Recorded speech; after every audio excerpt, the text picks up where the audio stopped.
पुनर्जन्म के बाद मैंने अपनी सीईओ वाइफ से मिलना पूरी तरह छोड़ दिया। वो मेरे ऑफिस के बाहर मेरा इंतजार कर रही थी, पर मैं बैकडोर से चुपचाप निकल गया। उसने वहां ट्रांसफर मांगा जहां मैं काम कर रहा था, तो मैंने तुरंत एक बहुत दूर और सीक्रेट एरोस्पेस प्रोजेक्ट पर जाने का फैसला कर लिया। पिछली लाइफ में हमारी सगाई बचपन में ही हो गई थी, पर वो हमेशा वेडिंग डेट टालती रही। फिर एक रात हम दोनों ने नशे में सारी हदें पार कर दीं। जियांग वॉनिंग को लगा कि ये सब मेरा प्लान था, पर फैमिली की रेपुटेशन बचाने के लिए उसे मजबूरी में मुझसे शादी करनी पड़ी। शादी के बाद जब भी मैं इंटीमेसी की कोशिश करता, वो मुझे किसी जहरीले सांप की तरह देखती। जब मैं उसे उसकी ड्यूटीज याद दिलाता, तो वो बस एक रोबोट की तरह जो आज्ञा बोलती। मैं इतना स्ट्रेस में था कि एक रात अचानक मेरी मौत हो गई। पर जब मेरी आंख खुली, तो सामने वही बिखरा हुआ बिस्तर था। एक ठंडी आवाज कानों में पड़ी, मैंने पेरेंट्स को फोन कर दिया है। शादी 3 दिन में है। अब तो खुश होना, सियाओ यी चेन। मैंने देखा कि जियांग वॉनिंग अब 50 साल की नहीं, बल्कि 20 साल की एक बेहद ब्यूटीफुल लड़की थी। मैं समझ गया कि मेरा रीबर्थ हुआ है। हमारी सगाई बचपन से तय थी, पर वो मुझे कभी पसंद नहीं करती थी। पूरे शहर में मेरा मजाक बनता था, क्योंकि वो सालों तक शादी पोस्टपोन करती रही। फिर वो एक रात वाला हादसा हुआ और उसे मुझसे शादी करनी पड़ी। मैंने उसे बेइंतहा प्यार किया। जब उसकी कंपनी को पैसों की जरूरत पड़ी, मैंने अपने परिवार की सारी एसेट्स उसे दे दी। उसे फ्रेश फ्लावर्स पसंद थे, तो मैंने पूरे आंगन को गार्डन बना दिया। 10 साल तक मैं उसकी एक मुस्कुराहट के लिए तरसा, पर अब मुझे पता है कि उसका दिल तो किसी और के लिए धड़कता था। पुरानी यादें चींटियों की तरह मेरे दिल को काट रही थीं। मैंने खुद को संभाला और उससे कहा, तुम्हें मुझसे शादी करने की कोई जरूरत नहीं है। हम ये एंगेजमेंट कैंसिल कर रहे हैं। इस बार मैं अपना कीमती वक्त उस औरत पर बर्बाद नहीं करूंगा जो मुझसे प्यार नहीं करती। ये सुनकर वो बस हंसी। सियाओ यी चेन, फिर से वही हार्ड टू गेट वाला नाटक? उसे लगा मैं गुस्से में बोल रहा हूं, क्योंकि पहले भी मैं ऐसा कर चुका था। पर इस बार मैं सीरियस था। वो बिना मेरी बात सुने वहां से चली गई। मैंने सोचा ठीक है, मैं सीधे जियांग फैमिली से बात कर लूंगा। मेरे पास करने को और भी जरूरी काम थे। मैंने अपने प्रोफेसर को फोन किया, सर, क्या मैं अब भी उस एरोस्पेस बेस वाले प्रोजेक्ट के लिए अप्लाई कर सकता हूं? प्रोफेसर हैरान थे। बिल्कुल, पर याद रखना, ये एक टॉप सीक्रेट प्रोजेक्ट है। 3 साल तक तुम ना घर आ पाओगे और ना ही किसी से कांटेक्ट कर पाओगे। सोच लो। मैंने बिना सोचे हाँ कह दिया। पिछली लाइफ में मैंने उसके लिए अपना सपना छोड़ा था, पर इस लाइफ में मैं खुद के लिए जीना चाहता था। उन्होंने कहा कि मुझे 5 दिन में निकलना होगा। मेरा कोई अपना नहीं था जिसे मैं अलविदा कह सकूं। 18 साल की उम्र में ही मेरे पेरेंट्स चल बसे थे। मैंने जियांग के पेरेंट्स को फोन करके सगाई तोड़ने की बात कही और फिर एक ऑक्शन हाउस चला गया। वहां मेरी मां की बनाई हुई एक कलाकृति लव की नीलामी हो रही थी। मैं उसे हर हाल में पाना चाहता था, पर वहां मेरी मुलाकात फिर से जियांग वॉनिंग और सॉन्ग जिनियान से हो गई। मुझे देखते ही वो भड़क गई। सियाओ यी चेन, अब ये कौन सा नया गेम है? तुमने मेरे पेरेंट्स को फोन क्यों किया? क्या तुम्हें डर नहीं लगता कि मैं अपना फैसला बदल लूंगी? वेडिंग इन्विटेशंस बंट चुके हैं, अब कुछ नहीं बदलेगा। मैंने समझाना चाहा, तुम गलत समझ रही हो, मैं सच में। उसने मुझे बीच में ही टोक दिया, बस करो अब। मैंने बोलना बंद कर दिया। 4 दिन बाद जब मैं शादी में नहीं पहुंचूंगा, तब उसे खुद समझ आ जाएगा। ऑक्शन शुरू हुआ। जियांग वॉनिंग बड़े प्यार से सॉन्ग जिनियान से बोली, जिनियान, तुम्हारा बर्थडे आ रहा है, जो पसंद हो मांग लो, मैं सब दिला दूंगी। जिनियान शर्माने का नाटक करने लगा, नहीं, आपने मुझे पाला है, वही बहुत है। ये सब बहुत एक्सपेंसिव है, मैं इसके काबिल नहीं हूं। जियांग ने प्यार से कहा, पागल मत बनो, तुम दुनिया की हर अच्छी चीज डिजर्व करते हो। सॉन्ग जिनियान की मां जियांग वॉनिंग की सबॉर्डिनेट थीं, जिन्होंने 3 साल पहले जियांग की जान बचाने के लिए अपनी जान दे दी थी। जियांग वॉनिंग ने तभी से सॉन्ग जिनियान को गोद ले लिया और उसे आंटी कहने को कहा। तब सॉन्ग बस 10 साल का था और जियांग करीब 20 की। अब साल बीत चुके हैं और वो छोटा बच्चा एक टॉल और हैंडसम जवान लड़का बन चुका है। जियांग वॉनिंग को देखते ही सॉन्ग जिनियान का चेहरा शर्म से लाल होते देख मुझे एहसास हुआ कि मैं कितना बड़ा पागल था। मैं जियांग का सॉन्ग के लिए वो प्यार कभी देख ही नहीं पाया। तभी ऑक्शनियर की आवाज गूंजी, अगली चीज है मशहूर सेरामिक मास्टरपीस लव। एक सफेद सेरामिक वेस स्टेज पर लाया गया, जिस पर एक हथनी अपने बच्चे को गले लगा रही थी। सॉन्ग जिनियान ने उसे देखते ही नजरें गड़ा दी। जियांग वॉनिंग ने तुरंत नोटिस किया, क्या तुम्हें ये पसंद है? सॉन्ग ने शर्माते हुए कहा, जी, इसे देखकर मुझे अपनी मां की याद आती है। तभी मैंने अपना पैडल उठाया और बोली लगाई, 1 करोड़। अपनी मां की आखिरी निशानी पाने के लिए मैंने मार्केट प्राइस से डबल कीमत लगा दी। पर तभी जियांग वॉनिंग ने भी बोली लगा दी, 1.5 करोड़। मैंने उसकी तरफ देखा तो वो बड़ी शान से बोली, जिनियान को ये पसंद है। मेरी आंखों में गुस्सा था, ये मेरी मां की आखिरी निशानी है। जियांग वॉनिंग सन रह गई। उसने पहली बार आर्टिस्ट का नाम देखा। बोली लगाने वाला, उसका हाथ रुकने ही वाला था। कि तभी सॉन्ग जिनियान भारी आवाज में बोला, कोई बात नहीं आंटी, वैसे भी मैं इतनी अच्छी चीजों के काबिल नहीं हूं। उसकी रोती हुई आंखें देख जियांग का दिल भर आया। उसने तुरंत स्टाफ को बुलाया और कहा, आकाश दीप, स्काई लैंटर्न जला दो। ये सिरेमिक पीस मुझे हर हाल में चाहिए। इसका मतलब था कि अब कोई कितनी भी ऊंची बोली लगा ले, जियांग वॉनिंग उससे 10 लाख ज्यादा ही देगी। वो उसे किसी भी कीमत पर जीतना चाहती थी। मेरा चेहरा सफेद पड़ गया। जियांग वॉनिंग, मैंने कांपती आवाज में कहा, क्या तुम सच में ऐसा करोगी? बचपन से आज तक मैंने तुमसे कुछ नहीं मांगा, पर आज भीख मांगता हूं। प्लीज मेरी मां की आखिरी निशानी मेरे लिए छोड़ दो। पर जियांग वॉनिंग टस से मस नहीं हुई। सॉरी, जिनियान को कोई चीज बड़ी मुश्किल से पसंद आती है। निराशा में मेरा हाथ नीचे गिर गया। भले ही मेरे पास विरासत में बहुत संपत्ति थी, पर कैश के मामले में मैं जियांग का मुकाबला नहीं कर सकता था। आखिर में मेरी मां का लव सॉन्ग जिनियान को दे दिया गया। आंटी थैंक यू, मुझे ये बहुत पसंद आया।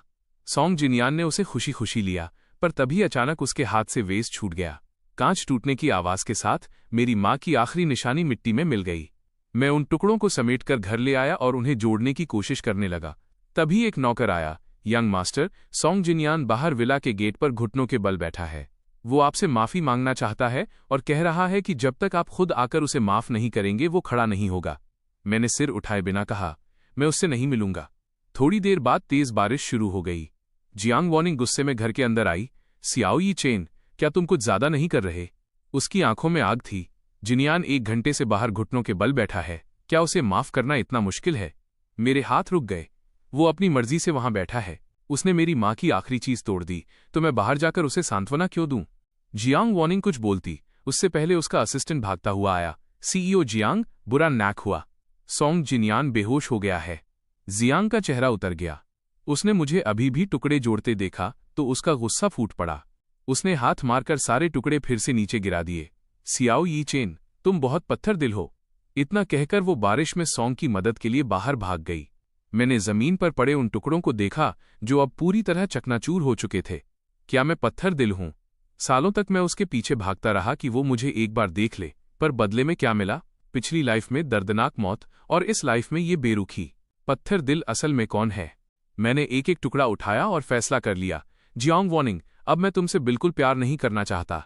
मैंने वो सब सामान पैक किया जो जियांग ने सालों में मुझे दिया था। वो सब असल में उसके पेरेंट्स के कहने पर असिस्टेंट ने खरीदा था। बस एक जियांग खानदान का पुश्तैनी जेड पेंडेंट कीमती था जिसे मैं खुद लौटाना चाहता था। जब मैं सॉन्ग जिनियान के हॉस्पिटल रूम के बाहर पहुंचा तो अंदर से उसकी आवाज आई, आंटी, मेरे साथ इतनी अच्छी मत बनिए, मुझे इसकी आदत हो जाएगी। बाद में जब आपकी शादी हो जाएगी तो मैं कैसे रहूंगा? दरवाजे के शीशे से मैंने देखा कि जियांग वॉनिंग उसे गले लगाना चाहती थी, पर उसने खुद को रोक लिया। उसने सॉन्ग के सिर पर हाथ रखा और कहा, ये क्या बकवास है? शादी के बाद भी मैं तुम्हारा ख्याल रखूंगी। तुम मुझे अपनी सगी आंटी मान सकते हो। सॉन्ग की आंखों में निराशा थी। सिर्फ आंटी? उसने धीरे से कहा, पर शादी के बाद आपके अपने बच्चे होंगे, तब मेरा क्या होगा? तभी जियांग वॉनिंग बिना सोचे बोली, सियाओ यी चेन और मेरे कभी बच्चे नहीं होंगे। सॉन्ग हैरान रह गया, क्यों? जियांग वॉनिंग की आंखों में अजीब सी कड़वाहट थी। मैंने सियाओ यी चेन से झूठ बोला है कि मुझे बीमारी है और बच्चा होने से मेरी जान को खतरा हो सकता है। उसने वादा किया है कि वो मुझ पर दबाव नहीं डालेगा और शादी के बाद वो खुद की स्टेरिलाइजेशन नसबंदी करवा लेगा। जिनियान, मैं हमेशा सिर्फ तुम्हारा ख्याल रखूंगी, तुम्हारी आंटी रहूंगी। भविष्य में मेरी सारी जायदाद तुम्हारी ही होगी, इसलिए फिक्र मत करो। ठीक है आंटी। सॉन्ग जिनियान की आंखों में चमक आ गई। उसने खुद को जियांग वॉनिंग की बाहों में डाल दिया, जबकि मैं दरवाजे पर खड़ा पीला पड़ गया था। जियांग वॉनिंग ने वाकई मुझसे कहा था कि उसे बीमारी है और प्रेगनेंसी से उसकी जान जा सकती है। मैंने कभी उसकी बात पर शक नहीं किया, इसलिए पिछली लाइफ में शादी के बाद मैंने तुरंत स्टेरिलाइजेशन नसबंदी करवा ली थी, ताकि गलती से भी जियांग को कोई खतरा ना हो। मैंने उसे इतना संभाल कर रखा, इतनी परवाह की, पर मैंने कभी सपने में भी नहीं सोचा था कि ये सब एक झूठ था। मेरा सिर चकरा गया और मैं एक कदम पीछे हट गया। तभी जियांग वॉनिंग का बॉडीगार्ड वहां से गुजरा। मुझे दरवाजे पर देखकर वो हैरान रह गया। मैंने जल्दी से वो जेड पेंडेंट उसके हाथ में थमा दिया। ये जियांग वॉनिंग को दे देना, और बिना पीछे मुड़े वहां से चला गया। आज मेरा जन्मदिन है और चूंकि मैं शहर छोड़कर जा रहा हूं, इसलिए मैंने अपने दोस्तों के लिए एक बड़ी पार्टी रखी थी। पर अचानक जियांग वॉनिंग वहां सॉन्ग जिनियान के साथ आ गई। ये तुम्हारा गिफ्ट है, जियांग वॉनिंग ने ठंडी आवाज में कहा और एक बॉक्स मेरी तरफ फेंक दिया। मैंने बिना देर किए वो अंगूठी उसे वापस कर दी। जो सामान मैंने पिछली बार बॉडीगार्ड को दिया था, क्या वो तुम्हें नहीं मिला? अगर तुमने वो पुश्तैनी जेड देखा होता तो तुम समझ जाती कि मेरा तुमसे शादी करने का कोई इरादा नहीं है। जियांग वॉनिंग ने भौहें सिकोड़ी। मैंने वो नहीं देखा। मैंने तुमसे पहले ही कहा था कि मुझे किसी चीज की कमी नहीं है, तुम्हें मुझे गिफ्ट्स देने की जरूरत नहीं है। मैं एक पल के लिए उलझ गया, फिर समझ आया कि जियांग ने शायद उस बैग को देखा ही नहीं और लगा कि मैं उसे कोई गिफ्ट दे रहा हूं, इसलिए उसने उसे खोला तक नहीं। मुझे अपनी पिछली लाइफ याद आई। जब मैंने जियांग वॉनिंग का सामान चेक किया था तो बेसमेंट का स्टोरेज रूम धूल भरे डिब्बों से भरा था। वो सब मेरे दिए हुए गिफ्ट्स थे। उसका 25वां जन्मदिन, वो नेकलेस जिसे बनाने में मुझे हफ्ता लगा था, या वो ताबीज जिसके लिए मैं 3 दिन तक मंदिर में बैठा रहा। इतने प्यार और मेहनत से दिए गए तोहफे बिना खुले कबाड़ में पड़े थे। इसके उलट जिनयान के दिए सस्ते सितारों और मामूली कंगन को उसने तिजोरी में संभाल कर रखा था। मेरे चेहरे पर एक कड़वी मुस्कान आ गई। मैं सफाई नहीं देना चाहता था, बस मेहमानों से मिलने चला गया। पार्टी के बीच में सोंग जिनयान अचानक जियांग वॉनिंग पर गिर गया। आंटी, मुझे चक्कर आ रहे हैं। जियांग का चेहरा तुरंत उतर गया। क्या तुम बीमार हो? कुछ गलत खा लिया क्या? चलो हॉस्पिटल चलते हैं। वो बिना किसी को कुछ बोले जिनयान को लेकर बाहर निकल गई। मुझे लगा कि पार्टी का होस्ट होने के नाते अगर सोंग को कुछ हुआ तो जिम्मेदारी मेरी होगी, इसलिए मैं उनके पीछे गया। पर जियांग वॉनिंग की बेंटली कार के पास पहुंचते ही मुझे सोंग जिनयान की तड़पती आवाज सुनाई दी। आंटी, मुझे बहुत गर्मी लग रही है, यहाँ नीचे बहुत दर्द हो रहा है। शीशा खटखटाने के लिए बढ़ा, मेरा हाथ रुक गया। बाहर खड़े होकर भी मैं समझ सकता था कि अंदर क्या हो रहा है। जियांग वॉनिंग परेशान होकर बोली, जिनयान, तुम्हें किसी ने ड्रग दे दिया है, मैं तुम्हें हॉस्पिटल ले चलती हूँ। पर जिनयान ने उसे कसकर पकड़ लिया। बहुत देर हो चुकी है आंटी, मुझे बहुत दर्द हो रहा है। प्लीज आंटी, मुझे सिर्फ आप चाहिए। लड़के की गहरी आवाज ने जियांग के संयम को तोड़ दिया। ठीक है, उसने धीरे से कहा, और फिर वो लड़का एक जानवर की तरह उस पर टूट पड़ा। मैंने अपनी आंखों के सामने कार को बुरी तरह हिलते देखा और जियांग की ऐसी आवाजें सुनी जो मैंने 20 साल की शादी में कभी नहीं सुनी थी। पिछली लाइफ में हमारी इंटीमेसी उंगलियों पर गिनी जा सकती थी, पर आज मुझे समझ आया कि उसे इन चीजों में कोई दिलचस्पी नहीं थी। ऐसा नहीं था, बस उसे मुझमें दिलचस्पी नहीं थी। मैं वहां से हट गया। शायद यही बेहतर है। इस जन्म में सबको वही मिल रहा है जो वो चाहते हैं। 2 घंटे बाद जब पार्टी खत्म होने वाली थी, मैं ऊपर लाउंज में गया और एक ग्लास जूस पिया। तभी मेरे पेट में तेज जलन होने लगी। मुझे लगा कुछ गड़बड़ है। मैं किसी को बुलाने ही वाला था कि दरवाजे पर एक ठंडी आवाज गूंजी, कैसा लग रहा है सियाओ यी चेन? ड्रग खाकर बुरा लग रहा है ना? सामने जियांग वॉनिंग खड़ी थी। मुझे समझ आ गया कि मेरे जूस में नशा उसने मिलाया था। जियांग वॉनिंग, तुम क्या चाहती हो? वो आगे बढ़ी। मुझे तुमसे पूछना चाहिए कि तुम क्या चाहते हो। तुमने जिनयान को ड्रग क्यों दिया? सिर्फ इसलिए कि उसने तुम्हारी मां की निशानी तोड़ दी? तुम उसे सबके सामने बदनाम करना चाहते थे? वो अभी बच्चा है, तुम इतने बेरहम कैसे हो सकते हो? मैं सन्न रह गया। मैंने कब जिनयान को नशा दिया? जियांग वॉनिंग कड़वाहट से हंसी। झूठ मत बोलो। मैंने जिनयान से पूछा है। उसने आज सिर्फ एक ग्लास पानी पिया था जो तुमने उसे दिया था। अगर तुम नहीं तो फिर कौन? तभी मुझे समझ आया कि इसे कहते हैं अंधा पक्षपात। सोंग जिनयान का एक शब्द ही काफी था। जियांग ने मुझसे कुछ नहीं पूछा और मुझे गुनहगार मान लिया। पागल औरत। मैं हंसा और एम्बुलेंस बुलाने के लिए फोन उठाया, पर जियांग ने फोन छीन लिया। ये नशा बहुत तेज है। एम्बुलेंस तुम्हारी मदद नहीं कर पाएगी। तुम्हारे पास बस एक ही रास्ता है, मुझसे भीख मांगो।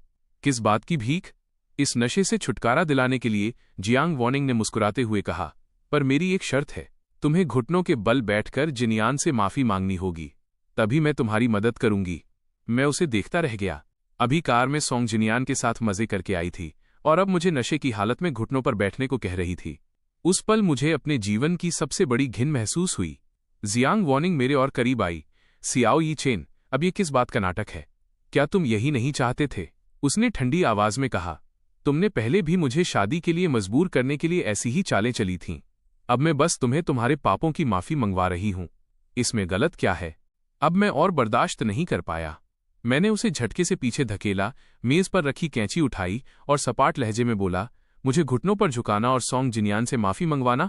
ये सपना देखना छोड़ दो। इतना कहते ही मैंने बिना सोचे वो कैंची अपनी जांघ थाई में घोंप दी। जियांग वॉनिंग का चेहरा अचानक उतर गया। सियाओ यी चेन, ये क्या कर रहे हो? पर मैंने उसकी तरफ देखा तक नहीं। मैं बस बार बार कैंची अपनी जांघ में मारता रहा। मेरी व्हाइट शर्ट खून से लाल हो चुकी थी। जियांग वहीं जम गई। उसके दिमाग में बस एक ही बात आई कि मैं उससे दूर रहने के लिए खुद को जान से मार सकता हूं, पर उसके साथ नहीं रह सकता। सियाओ यी चेन, वो चिल्लाई और मेरा हाथ पकड़ लिया। कैंची नीचे गिर गई।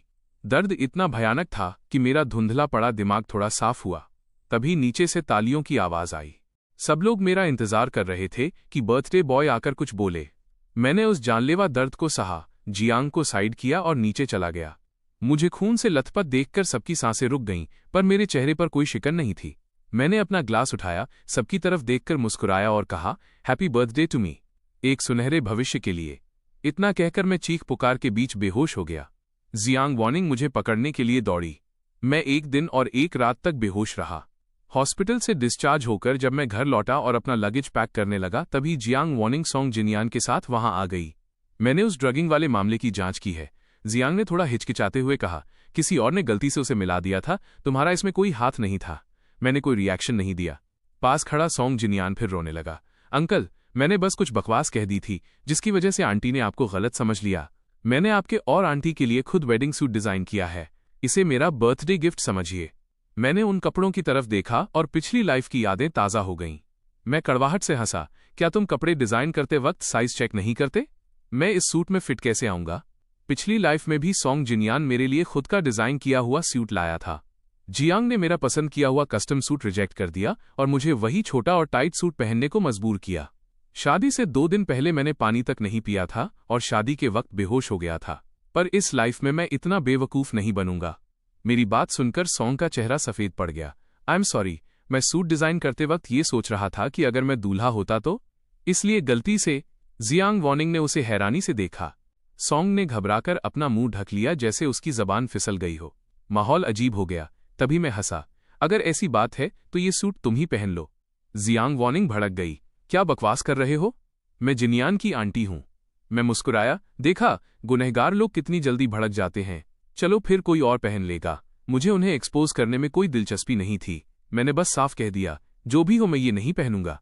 तुम्हारा मतलब क्या है? जियांग ने अपनी भौहें सिकोड़ी। मैंने अपना सिर उठाकर एक एक शब्द साफ कहा, मतलब साफ है, मैं तुमसे शादी नहीं करना चाहता। कल मैं शादी में भी नहीं आऊंगा। जियांग वॉनिंग को लगा मैं फिर से वही हार्ड टू गेट वाला नाटक कर रहा हूं, पर मेरी ठंडी नजरों ने उसे चुप करा दिया। उसकी नजर मेरी पट्टी बंधी जांघ पर पड़ी। उसे याद आया कि कैसे मैंने उसे छूने से बचने के लिए खुद को कैंची मार ली थी। उसे बुरा लगा, पर उसे अब भी यही लग रहा था कि मैं बस थोड़े वक्त के लिए नाराज हूं। उसने पास पड़े सूट को देखा। मुझे लगा वो फिर मुझे भूखा रहने को कहेगी, पर वो बोली, अगर तुम्हें पुराना कस्टम सूट ही पसंद है तो वही पहन लेना। जिनियान ने चौंक कर उसे देखा। आंटी। जियांग ने उसका सिर सहलाया। कोई बात नहीं, तुम अगली बार कुछ और डिजाइन कर लेना। जियांग उसे लेकर चली गई, पर थोड़ी ही देर में सॉन्ग जिनियान वापस आ गया। वो अब सहमा हुआ नहीं था, उसकी आंखों में नफरत थी। सियाओ यी चेन, तुमने कल कार में सब देख लिया था ना? मैंने सीधा जवाब नहीं दिया, बस पूछा, क्या तुमने खुद को ड्रग दिया था? सॉन्ग ने मना नहीं किया। हाँ, आंटी मुझे हमेशा से चाहती थी, मैंने बस उन्हें एक मौका दिया। मुझे अब पक्का यकीन हो गया था कि उनका प्यार दोनों तरफ से है। मैंने कहा, मैं तुम दोनों की खुशियों की दुआ करता हूं। ये सुनते ही सॉन्ग गुस्से से पागल हो गया। सियाओ यी चेन, ये नाटक बंद करो। पहले तुम एक पालतू कुत्ते की तरह थे और अब नया ड्रामा सीख लिया है। तुम्हें लगता है कल खुद को कैंची मारने से आंटी तुम्हें अलग नजरों से देखेंगी? भूल जाओ, आज मैं तुम्हें दिखाऊंगा कि वो सच में किसकी परवाह करती हैं। इतना कहते ही वो मुझ पर झपटा और उसने एक कपड़े से मेरा मुंह और नाक दबा दिया। एक तीखी गंध मेरे दिमाग पर छाने लगी। मैंने बचने की कोशिश की, पर मेरी जांघ जख्मी थी और मुझमें बिल्कुल जान नहीं थी। घर के नौकर भी जा चुके थे, क्योंकि हमारी बात बहुत प्राइवेट थी। मैं मुकाबला नहीं कर पाया और बेहोश हो गया। जब मेरी आंख खुली तो चारों तरफ आग की लपटें थीं। सॉन्ग जिनियान मेरे बगल में लेटा था। मुझे तुरंत समझ आ गया कि क्या हुआ है। मैंने गुस्से में उसकी तरफ देखा। तुमने मेरे घर में आग लगा दी? क्या तुम पागल हो? सॉन्ग जिनियान कड़वाहट से हंसा। तुम्हें लगता था कि उसके दिल में तुम्हारे लिए कोई जगह है? आज मैं तुम्हें दिखाऊंगा कि वो मुझसे कितना प्यार करती है। तभी पीछे से जियांग वॉनिंग की घबराई हुई आवाज आई, जिनियान, जिनियान, तुम कहाँ हो? सोंग ने तुरंत अपना कमीनापन छुपाया और डरने का नाटक करते हुए चिल्लाया, आंटी, मैं यहां हूं, प्लीज मुझे बचाइए। जियांग वॉनिंग कमरे में भागी हुई आई। मुझे वहां देखकर वो एक पल के लिए ठिठकी, पर तभी सॉन्ग जिनियान के जलने की आवाज आई और उसका सारा ध्यान भटक गया। जिनियान, वो उसे उठाने के लिए लपकी। जब वो मेरे पास से गुजरी तो बस इतना बोली, सियाओ यी चेन, मैं जिनियान को बाहर छोड़कर तुम्हारे लिए वापस आती हूं। इतना कहकर वो उसे लेकर भाग गई। मैंने अपनी कड़वी मुस्कान के साथ जांघ का दर्द सहा और पूरी ताकत लगाकर खुद रेंगते हुए बाहर निकलने लगा। मुझे जियांग की बातों पर अब रत्ती भर भी भरोसा नहीं था। मुझे खुद को खुद ही बचाना था। मैं नीचे पहुंचा तो देखा, पहली मंजिल आग में पूरी तरह घिर चुकी थी। जियांग वॉनिंग रास्ता साफ कर रही थी और सोंग जिनियान बस खड़ा होकर देख रहा था। मुझे बाहर आते देख जियांग के चेहरे के भाव बदल गए। मैंने तुमसे रुकने को कहा था ना, पर बहस का वक्त नहीं था। वो सोंग की मदद करने ही वाली थी कि अचानक सोंग चिल्लाया, संभलना, ऊपर देखो। आग से जलती हुई एक भारी लकड़ी बीम सीधे नीचे गिरी। पहली लकड़ी मेरी तरफ आई। सियाओ यी चेन। जियांग का चेहरा सफेद पड़ गया। वो मेरी तरफ दौड़ने ही वाली थी कि अगले ही पल एक और लकड़ी सोंग जिनियान की तरफ गिरी। उस आधे पल में जियांग वॉनिंग ने अपना रास्ता बदल लिया और सोंग जिनियान को अपनी बाहों में छुपा लिया। जलती हुई भारी लकड़ी उसकी पीठ पर आकर लगी। वो दर्द से कराह उठी। उसी वक्त एक और टुकड़ा मेरी पीठ पर लगा। भयानक दर्द के बीच मैंने देखा कि फायर ब्रिगेड अंदर आ चुकी थी। जियांग अब भी सोंग को अपनी गोद में समेटे उसे पूरी शिद्दत से बचा रही थी। मैं मुस्कुराया, जियांग वॉनिंग, तुमने इस जन्म में भी वही फैसला किया। जब मेरी आंख खुली तो मैं हॉस्पिटल में था। सामने जियांग वॉनिंग खड़ी थी, जिसकी पट्टियां हो चुकी थीं। मुझे जागा देख वो रूखेपन से बोली, मैंने डॉक्टर से बात की है, हमें ज्यादा चोट नहीं आई है, पट्टियां हो गई हैं और इससे आज की शादी पर कोई फर्क नहीं पड़ेगा। मुझे यकीन नहीं हुआ कि इस हाल में भी जियांग को लग रहा था कि मैं उससे शादी करना चाहता हूं। मैंने बहस करना जरूरी नहीं समझा और बिस्तर से उठ गया। मुझे डिस्चार्ज होना है। आज नए ड्रग प्रोजेक्ट की लॉन्च का दिन था, मैं और देर नहीं कर सकता था। पर जियांग को लगा कि मैं शादी के लिए उतावला हो रहा हूं। उसे एक अजीब सी तसल्ली और खुशी महसूस हुई जो उसे खुद समझ नहीं आ रही थी। उसने फिर से अपना वही ठंडा चेहरा बनाया, मैं वेडिंग वेन्यू पर जा रही हूं, तुम सब खत्म करके वहां पहुंच जाना। जियांग के जाते ही मैंने ड्राइवर को फोन किया, यंग मास्टर, क्या हम वेडिंग वेन्यू चलें? मैंने बिना सोचे कहा, नहीं, एयरपोर्ट चलो। मैंने अपना लगेज लिया, एयरपोर्ट पर अपने मेंटर से मिला और तभी जियांग के मैसेजेस की बाढ़ आ गई। सियाओ यी चेन, तुम कहाँ हो? अभी तक पहुंचे क्यों नहीं? अगर अब नहीं आए तो देर हो जाएगी। क्या तुम्हें शादी करनी है? मैं तुम्हें आखिरी 10 मिनट दे रही हूं, अभी के अभी यहां पहुंचो। जियांग वॉनिंग का सब्र जवाब दे चुका था। उसने मुझे फोन किया, पर मैंने उसे देखा तक नहीं। मैंने फोन बंद किया, सिम कार्ड निकालकर कचरे में फेंका और प्लेन में चढ़ गया। अलविदा जियांग वॉनिंग, इस जन्म में मैं सिर्फ अपने लिए जीऊंगा। उधर वेडिंग वेन्यू पर सारे मेहमान आ चुके थे। शहर के 2 बड़े खानदानों की शादी थी तो माहौल काफी रौनक भरा था, पर बैकस्टेज अफरा तफरी मची थी। जियांग के पिता का चेहरा सफेद था। वॉर्निंग, क्या तुम्हारी उससे बात हुई? 15 मिनट में शादी शुरू होने वाली है। अगर दूल्हा नहीं आया तो हम पूरे शहर में मजाक बन जाएंगे। जियांग का चेहरा भी उतर चुका था। उसने मुझे फिर से फोन किया, पर इस बार उसे वही मशीन वाली आवाज सुनाई दी, जिस नंबर से आप संपर्क करना चाहते हैं वो अभी बंद है।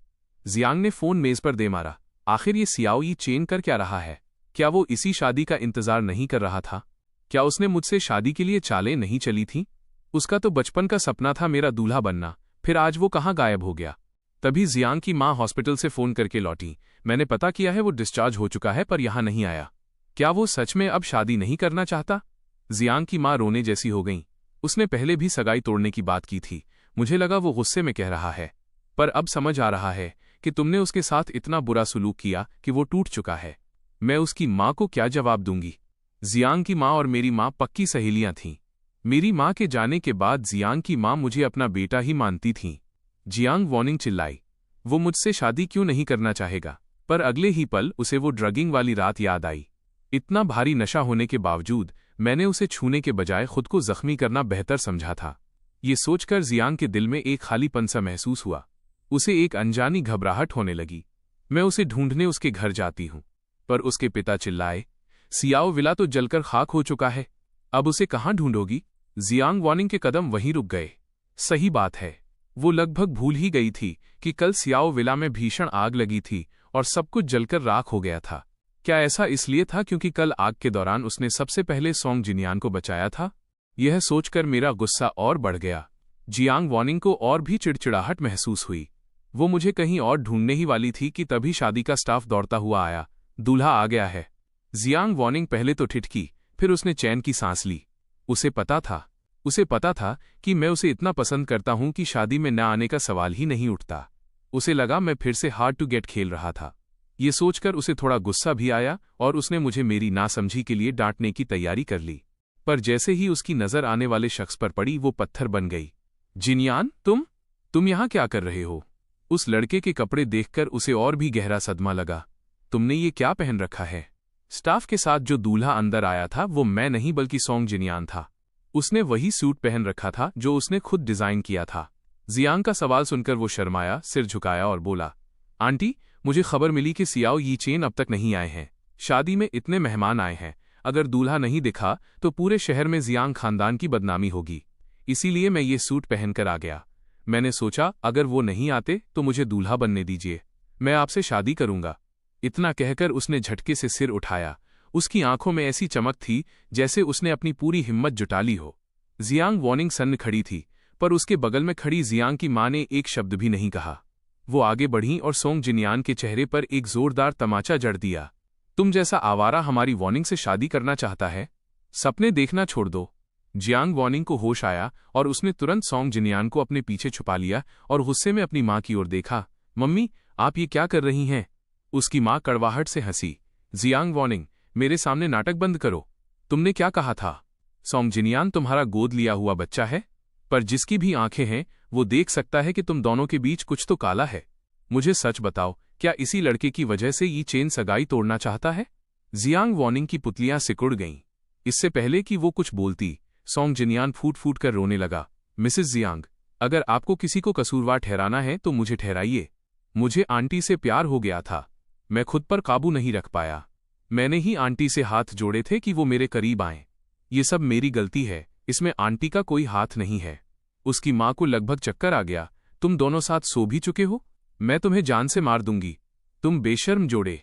इतना कहकर वो सोंग और जियांग को मारने के लिए लपकी, पर जियांग के पिता दहाड़े। बस बहुत हुआ, तब जाकर वो रुकीं। पिता ने सोंग जिनियान को देखा, काफी देर तक सोचा और फिर बोले, इस मोड़ पर सोंग जिनियान को दूल्हा बनाना ही एकमात्र रास्ता है। सोंग जिनियान की आंखों में तुरंत चमक आ गई। जियांग की मां चीखीं, अजी, आप ये क्या बकवास कर रहे हैं? क्या तुम्हारे पास इससे बेहतर कोई रास्ता है? पिता ने गुस्से में कहा, आज की शादी में शहर की हर बड़ी हस्ती मौजूद है। अगर दूल्हा नहीं हुआ तो जियांग खानदान तमाशा बन जाएगा। दूल्हा बदलने पर लोग सिर्फ थोड़ी गॉसिप करेंगे, पर बिना दूल्हे के हमारी नाक कट जाएगी। सब समझेंगे कि वॉर्निंग को छोड़ दिया गया है। इस मुश्किल घड़ी में अगर सोंग दूल्हा नहीं बनेगा तो तुम दूसरा कहां से लाओगी? इतना कहकर पिता ने जियांग वॉर्निंग की तरफ देखा। वॉर्निंग, तुम्हारा क्या ख्याल है? सोंग जिनियान उम्मीद भरी नजरों से जियांग को देख रहा था, पर जियांग वॉर्निंग हिचकिचाई। उसने कहा, पर जिनियान मेरा नाम मात्र का गोद लिया हुआ भतीजा है, ये सही नहीं होगा पिताजी। पिता ने बेताबी से कहा, तुम दोनों का कोई खून का रिश्ता नहीं है और तुमने कोई फॉर्मल गोद लेने की कागजी कार्रवाई भी नहीं की है। तुमने बस कुछ साल उसकी देखभाल की है। भले ही लोग बुरा भला कहें, पर मजाक बनने से तो ये फिर भी बेहतर है। जियांग वॉर्निंग खामोश खड़ी रही। तभी शादी का वक्त हो गया। बाहर से एमसी की आवाज और मेहमानों की तालियां सुनाई देने लगीं। सोंग ने घबराहट में जियांग का हाथ खींचा। आंटी, अब आप क्या सोच रही हैं? जल्दी से हाँ कहिए। इस वक्त सोंग जिनियान की खुशी का ठिकाना नहीं था। जब वो 10 साल का था तब जियांग ने उसे गोद लिया था। शुरू में वो वाकई उसका आदर करता था, पर जवान होते होते उसे जियांग से प्यार हो गया। उसे न सिर्फ उसकी खूबसूरती से प्यार था, बल्कि जियांग खानदान की दौलत से भी। उसे एहसास था कि जियांग भी उसे पसंद करती है, बस अपनी इज्जत और मेरे साथ सगाई की वजह से उसने अपनी भावनाओं को दबा रखा था। पर आज वो सारी बेड़ियां टूटने वाली थीं। जियांग वॉर्निंग से सरेआम शादी करने का ये उसके लिए सबसे अच्छा मौका था। वो इसे कैसे छोड़ सकता था? ये सोचकर वो उम्मीद से भर गया। पर तभी जियांग वॉर्निंग ने अचानक अपना सिर उठाया। पिताजी, मैं जिनियान से शादी नहीं कर सकती। सोंग जिनियान का चेहरा पल भर में सफेद पड़ गया। पिता सन्न रह गए। क्यों? क्या तुम हमेशा से सोंग जिनियान को पसंद नहीं करती थी? जियांग वॉर्निंग ने सोंग की तरफ देखा तक नहीं, वो बस शांत भाव से बोली, पिताजी, जिनियान को दूल्हा बनाना आज की समस्या का हल तो हो सकता है, पर बाद का क्या? हमारे और सियाओ खानदान के कई प्रोजेक्ट साथ चल रहे हैं। कंपनी भले ही मैनेजर्स चला रहे हों, पर सारे फैसले लेने की ताकत सियाओ यी चेन के पास है। भले ही वो आज शादी में नहीं आया, पर क्या आपको वाकई लगता है कि वो मुझे जिनियान से शादी करते देख खुश होगा? अगर वो सिर्फ गुस्से में नहीं आया और उसे पता चला कि दूल्हा बदल दिया गया, तो वो क्या करेगा? अगर उसने गुस्से में सारे बिजनेस करार तोड़ दिए, तो हमारा क्या होगा? इतना ही नहीं, अचानक दूल्हा बदलने से सबको लगेगा कि जियांग खानदान अपनी जुबान का पक्का नहीं है। इससे व्यापार की दुनिया में हमारी इज्जत पर आंच आएगी। जियांग वॉर्निंग ने बड़ी सफाई से नफे नुकसान का हिसाब लगा दिया। पिता मान गए, तुम्हारी बात में दम है, पर आज की शादी? आज की शादी संभालना बहुत आसान है। जियांग ने बीच में कहा, क्या कल सियाओ विला में आग नहीं लगी थी? बस कह दीजिए कि आग की वजह से उसकी चोटें अचानक बढ़ गई हैं, इसलिए हमारे पास शादी टालने के अलावा कोई रास्ता नहीं है। हम इसे 1 महीने बाद फिर से रख सकते हैं। ये सुनकर जियांग की मां की आंखों में चमक आ गई। सही कहा। ये चेन कभी वार्निंग को नहीं छोड़ सकता। पिता को भी पूरा यकीन हो गया। ठीक है, जैसा तुम कहो। पिता और माँ मेहमानों को समझाने के लिए बाहर निकल गए। जियांग वार्निंग ने आखिर में अपनी नज़र सोंग जिनियान पर डाली, जो उसके बगल में खड़ा था। ये देखकर, सुर्ख आंखों को देखकर उसे एक पल के लिए तरस आ गया। वो फुसफुसाई, जिनियान। सोंग जिनियान ने झटके से अपना सिर उठाया। आंटी, क्या आप सियाओ यी चेन से सिर्फ जियांग और सियाओ खानदान के व्यापार के लिए शादी कर रही हैं? जियांग वार्निंग की पलकें झपकीं। बेशक, और किस लिए होगी? सोंग जिनियान धीरे से बोला। मुझे लगा शायद आप वाकई उससे प्यार करने लगी हैं। ऐसा कैसे हो सकता है? जियांग वार्निंग के मुंह से अचानक निकल गया। सोंग जिनियान ने एक फीकी मुस्कान दी। फिर तो अच्छा है। जियांग वार्निंग की मुट्ठी अपने आप भिंच गई। उसके लाल नाखून उसकी हथेली में गड़ गए। हाँ, यही सच है। वो मुझसे सिर्फ जियांग खानदान के कारोबार और एक वादे की वजह से शादी कर रही है। बस इतना ही है। शादी रद्द होने के बाद जियांग वार्निंग तुरंत मुझे ढूंढने निकली। उसने सियाओ खानदान के कई अपार्टमेंट छान मारे पर कोई नहीं मिला। आखिर में वो उस यूनिवर्सिटी पहुंची जहां मैं काम करता था। मैं दूसरे अमीर रईसजादों जैसा नहीं हूं। मैंने न तो बिजनेस मैनेजमेंट पढ़ा था, न ही मुझे महंगी गाड़ियों या घड़ियों का शौक था। मेरा पूरा ध्यान एरोस्पेस रिसर्च, अंतरिक्ष अनुसंधान पर था। कॉलेज के बाद मैं सीधे रिसर्च में लग गया और खानदानी कारोबार मैनेजरों के भरोसे छोड़ दिया। जियांग वार्निंग को मेरी ये नौकरी कभी पसंद नहीं आई। उसे लगता था कि इसकी तनख्वाह बहुत कम है और इससे खानदानी बिजनेस में कोई मदद नहीं मिलती। उसने तो शादी के बाद मुझे ये नौकरी छुड़वाने का पूरा प्लान बना लिया था।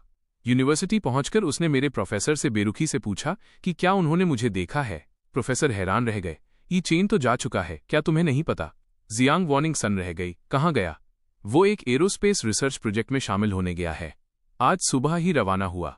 जियांग वहीं जमी रह गई। तो शादी से बचने के लिए मैं काम के बहाने भाग गया। उसे थोड़ा गुस्सा आया। उसे लगा सियाओ ये चेन का मिजाज अब कुछ ज्यादा ही बढ़ने लगा है। उसने तुरंत पूछा कि वो वापस कब आएगा। प्रोफेसर जियांग वार्निंग को जानते थे कि वो मेरी मंगेतर है, इसलिए उन्होंने उलझन में पूछा, ये चेन ने तुम्हें नहीं बताया? उसने एक top secret level 1 science project join किया है। इसकी कोई तय समय सीमा नहीं है। एक अंदाज के मुताबिक वो 10 साल से पहले वापस नहीं आएगा। 10 साल से ज्यादा। जियांग वार्निंग का चेहरा पीला पड़ गया। उसी वक्त नॉर्थवेस्ट एरोस्पेस बेस पर मेरा हेलीकॉप्टर लैंड हुआ। मैं नीचे उतरा तो एक सीनियर सहकर्मी ने मेरा स्वागत किया। नमस्ते, मेरा नाम ली वानयांग है। अब से मैं आपकी गाइड रहूंगी। वह मुझे हॉस्टल ले गई। कैफेटेरिया और काम के बारे में बताने के बाद वो बोली, मैंने सुना है आप सियाओ खानदान के वारिस हैं। एक रईस लड़के के लिए ये थोड़ा अजीब नहीं है? यहाँ की जिंदगी बहुत सादी है, क्या आप ढल पाएंगे? मैं मुस्कुराया। नहीं, सादी जिंदगी ही अच्छी है। आखिर ये रिसर्च की जगह है। ये सुनकर वो मुस्कुराई और हाथ बढ़ाते हुए बोली, नए ड्रग प्रोजेक्ट, नई दवा परियोजना में आपका स्वागत है। मैंने भी हाथ बढ़ाया। पिछली जिंदगी में जो सपना अधूरा रह गया था, वो इस जन्म में आखिरकार पूरा हो सकता है। दूसरी तरफ जियांग वार्निंग को होश ही नहीं रहा कि वो घर कब पहुंची। वो खोई खोई और बेजान सी लग रही थी। जैसे ही उसने दरवाजा खोला, जियांग की माँ दौड़ती हुई आईं, तो क्या ये चेन मिला? जियांग वार्निंग को जैसे होश आया, वो एरोस्पेस साइंस बेस चला गया है। Science base? उसकी माँ हैरान रह गईं। ये ट्रिप कितने दिन की है? जियांग की मुट्ठी भिंच गई। कम से कम 10 साल। हो सकता है वो कभी वापस ना आए। एक एक शब्द उसकी पूरी ताकत सोख रहा था। कभी वापस नहीं आएगा। माँ का चेहरा भी सफेद पड़ गया। अचानक कुछ याद आते ही वो बुदबुदाईं। तो इसीलिए? जियांग वार्निंग ने चौंक कर पूछा। इसीलिए क्या? मैंने सुना था कि उसने कंपनी के लिए एक नया मैनेजर ढूंढ लिया है और लंबा कॉन्ट्रैक्ट साइन किया है। उसने अपनी जायदाद का हिस्सा भी किसी के सुपुर्द कर दिया। मुझे लगा ये शादी की तैयारियों के लिए है, पर मुझे नहीं पता था कि वो जाने की ठान चुका है। जियांग वार्निंग को जैसे झटका लगा, वो गुस्से में चिल्लाई, आपने ये पहले क्यों नहीं बताया? उसकी माँ को भी गुस्सा आ गया। ये तो मुझे तुमसे पूछना चाहिए। ये चेन इतना अच्छा लड़का है, वो अचानक क्यों चला गया? वो तो तुम्हें इतना पसंद करता था। अचानक सगाई तोड़कर इतनी दूर जाने का फैसला। आखिर तुमने उसके साथ ऐसा क्या किया? जियांग वार्निंग पहले तो पलटकर जवाब देने वाली थी, पर उसके शब्द गले में ही अटक गए। पिछले कुछ दिनों की घटनाएं उसके दिमाग में बाढ़ की तरह उमड़ पड़ीं। उस रात के बाद जब हम करीब आए, उसने मुझे सैकड़ों तरह से जलील किया था। फिर उसने जिनियान के लिए मेरी माँ की आखिरी निशानी छीन ली और जिनियान ने उसे तोड़ दिया। फिर बिना मेरी बात सुने उसने मुझे नशा दे दिया। और अभी कुछ दिन पहले आग के दौरान वो मुझे वहीं छोड़कर चली गई थी। अपनी माँ के सवाल पर उसे एहसास हुआ कि पिछले कुछ सालों की अनदेखी तो छोड़ो, इन चंद दिनों में ही उसने मुझे कितनी बार चोट पहुंचाई थी। वो झटके से मुड़ी और बाहर की तरफ चल दी। कहाँ जा रही हो जियांग? उसकी माँ ने पूछा। जियांग वार्निंग ने पीले पड़ते चेहरे के साथ कहा, मैं उसे वापस लाने जा रही हूँ।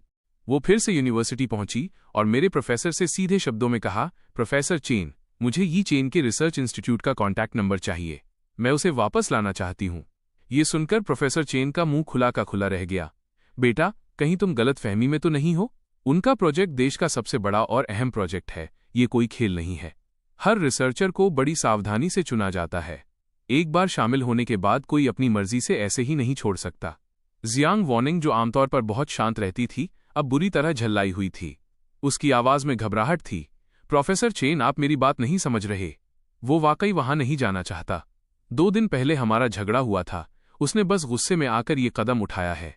वो बस मुझसे चिढ़ा हुआ है। हाँ, इस मोड़ पर भी जियांग वॉनिंग को यही लग रहा था कि मैंने ये सब पिछले कुछ दिनों की बातों की वजह से किया है। उसे लगा कि मैं बस जल्दबाजी में फैसला ले रहा हूं। वो आगे बोली, उसे कुछ ही दिनों में पछतावा होने लगेगा। इससे प्रोजेक्ट का काम रुकेगा, इसलिए बेहतर है कि मैं उसे अभी वापस ले आऊं।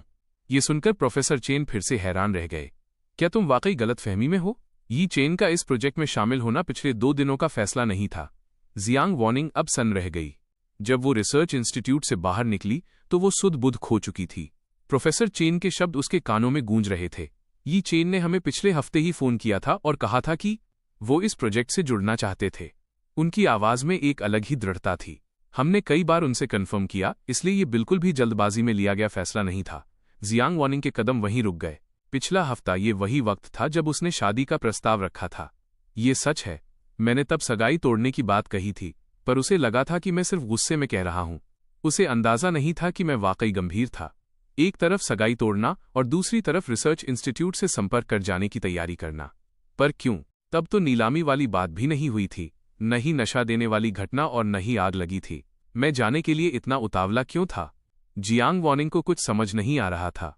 वो लड़खड़ाते कदमों से घर पहुंची तो देखा कि उसके पिता लिविंग रूम में बहुत खुश बैठे हैं। वॉनिंग, तुम आ गई। मेरे पास तुम्हारे लिए एक खुशखबरी है। शादी को लेकर एक रास्ता मिल गया है। जियांग वॉनिंग पहले तो चौंकी, फिर उम्मीद के साथ बोली, क्या ये चेन मिल गया? पिता ने सिर हिलाया। बेशक नहीं, मैंने हर जगह पता किया। वो एक नेशनल सिक्योरिटी प्रोजेक्ट में शामिल हुआ है जहां बाहरी दुनिया से कोई संपर्क नहीं हो सकता। उसे कोई नहीं ढूंढ सकता। जियांग वॉनिंग के हाथ निराशा में ढीले पड़ गए। पिता ने उत्साह से अपनी बात जारी रखी। ये चेन नहीं मिला तो क्या हुआ? मैंने उसके कजिन, चचेरे भाई को ढूंढ लिया है। वो भी सियाओ खानदान का सदस्य है। उसे यी चेन की जगह तुमसे शादी करने दो। इस तरह सियाओ खानदान के साथ हमारा गठबंधन भी बना रहेगा। मैंने उससे बात की है और वो मान गया है। हम शहर में मजाक बनने से भी बच जाएंगे। ये नहीं हो सकता। जियांग वॉनिंग के चेहरे के भाव बदल गए। मेरी सगाई सियाओ यी चेन से हुई थी, हम उसे ऐसे कैसे बदल सकते हैं? और क्या आपको डर नहीं है कि अगर यी चेन को पता चला तो वो गुस्से में सारे बिजनेस करार तोड़ देगा? कैसी बहकी बहकी बातें कर रही हो? पिता ने उसे टोकते हुए कहा।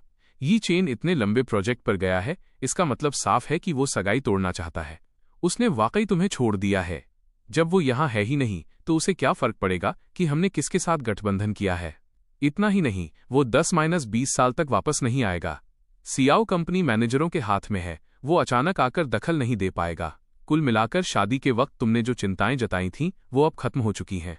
बस हमें ये देखना है कि लोग जियांग खानदान को दोषी न माने, इसलिए सियाओ खानदान के ही दूसरे लड़के से शादी करना सबसे अच्छा रास्ता है। वॉनिंग, अब तुम्हें किस बात की फिक्र है? जियांग वॉनिंग की मुट्ठी भिंच गई। उसे पता था कि उसके पिता सही कह रहे हैं। उसकी सारी व्यापारिक चिंताएं दूर हो चुकी थीं। उसे मेरे कजिन से शादी करनी चाहिए थी। आखिर वो मुझसे प्यार तो करती नहीं थी, तो मुझसे शादी करना या मेरे कजिन से उसके लिए एक ही बराबर होना चाहिए था। पर क्यों? उसे इतनी बेचैनी क्यों हो रही थी? ऐसा लग रहा था जैसे उसके दिल का एक टुकड़ा नोच लिया गया हो। उसे इतना दर्द क्यों हो रहा था? मैं यी चेन के कजिन से शादी नहीं कर सकती। वो बस मशीनी अंदाज में यही दोहराती रही। पिता का गुस्सा 7वें आसमान पर पहुंच गया, पर पास खड़ी उसकी मां ने उन्हें रोक लिया। उन्होंने जियांग वॉनिंग की तरफ देखा और पूछा, वॉनिंग, सच तो ये है कि अब इस बात से फर्क नहीं पड़ता कि तुम किससे शादी करती हो, यी चेन के कजिन से या सोंग जिनियान से। हमें सब मंजूर है, बस मुझे एक सवाल का जवाब दो। उन्होंने अपनी बेटी की आंखों में झांका। तुम यी चेन से ही शादी करने की जिद क्यों कर रही हो? क्या ये सिर्फ बिजनेस और वादे की वजह से है, या तुम उससे प्यार करती हो? बेशक, इसलिए क्योंकि। जियांग वॉनिंग बोलते बोलते रुक गई। क्योंकि अगर ये सिर्फ बिजनेस के लिए होता तो वो अब तक हार मान चुकी होती। मां उसकी खामोशी समझ गई और ठंडी आह भरी। वॉनिंग, यी चेन के जाने के बाद भी क्या तुम्हें अपनी असली भावनाओं का एहसास नहीं हुआ? क्या तुम वाकई उससे प्यार नहीं करती या सिर्फ ये मानने से डर रही हो? जियांग वॉनिंग को समझ नहीं आया कि वो घर से बाहर कैसे निकली। उसकी माँ के शब्द उसके दिमाग में गूंज रहे थे। उसने अपनी मुट्ठी कसी, नहीं, वो मुझसे प्यार कैसे कर सकती है? वो तो जिनियान को चाहती है। ये सोचकर वो तुरंत जिनियान को ढूंढने निकली। उसे लगा शायद हाल की घटनाओं ने उसे उलझा दिया है। जिनियान से मिलते ही उसे समझ आ जाएगा कि वो किससे प्यार करती है। उसने पता लगवाया तो पता चला कि सोंग जिनियान एक कराओके बार में दोस्तों के साथ है। वो वहां पहुंची, पर दरवाजा खोलने से पहले ही उसे जिनियान के दोस्त की आवाज सुनाई दी। भाई जिनियान, तुमने कसम खाई थी कि तुम जियांग खानदान की लाडली से शादी करोगे, तो क्या आखिरकार काम हो गया? जियांग वॉनिंग का हाथ दरवाजे पर ही थम गया। उसने कांच के पार देखा, जहां सोंग जिनियान अपने दोस्तों के बीच घिरा बैठा था। उसके चेहरे पर वो मासूमियत और बेचारगी नहीं थी, बल्कि एक घमंड था। बेशक, काम हो गया। क्या तुमने सुना नहीं? उसका पुराना मंगेतर सियाओ यी चेन रिसर्च इंस्टीट्यूट भाग गया है और 10-20 साल तक नहीं लौटेगा। सारे दोस्त तालियां बजाने लगे। भाई जिनियान, तुम उस्ताद निकले। सियाओ और जियांग खानदान के मजबूत गठबंधन के बीच भी तुमने अपनी जगह बना ली। हमें भी सिखाओ कि तुमने सियाओ यी चेन को खुद मैदान छोड़ने पर कैसे मजबूर किया। सोंग जिनियान और भी घमंड से मुस्कुराया। मैंने बहुत कुछ किया। मिसाल के तौर पर शुरू में वो शादी के लिए इसलिए मानी क्योंकि मैंने उसे नशा दिया था। उस नशे की हालत में वो सियाओ यी चेन के करीब आ गई। बाहर खड़ी जियांग वॉनिंग की आंखों की पुतलियां सड़ गईं। उस रात वो और मैं करीब आए थे।